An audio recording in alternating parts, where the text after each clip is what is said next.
சந்திரன் அவர்கள் ஆவணி மாதத்தில் சிவபெருமானை நோக்கி தவம் இருந்து பலனடைந்துள்ளார். அந்த வகையில் 3ஆம் பிறை தரிசனம் முற்பிறவி பாவத்தை போக்கும் அப்படின்னு பல பேர் சொல்கிறாங்க. சிவன், பார்வதி, விநாயக பெருமான் போன்ற தெய்வங்கள் சூடும் இந்த பிறை தெய்வீக சின்னமாகும். 3ஆம் பிறை நாளில் சந்திர தரிசனம் காண்பவர்களுக்கு நினைவாற்றல் அதிகரிக்கிறது, மனக்குழப்பம் நீங்குகிறது, கண் பார்வை தெளிவாகிறது. சந்திரனை தரிசிக்கும் வேளையில் கையில் காசை வைத்து மூடிக்கொண்டு வலமாக 3 முறை சுற்றி மீண்டும் ஒரு முறை பிறையை தரிசித்து வணங்க பெண்களுக்கு மாங்கல்ய பலம் ஏற்படுகிறது என்று சொல்லப்படுகிறது.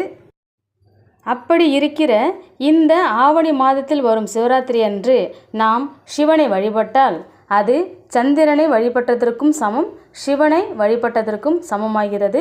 அப்பேற்பட்ட சிவராத்திரியை நாம் வணங்குவோம்.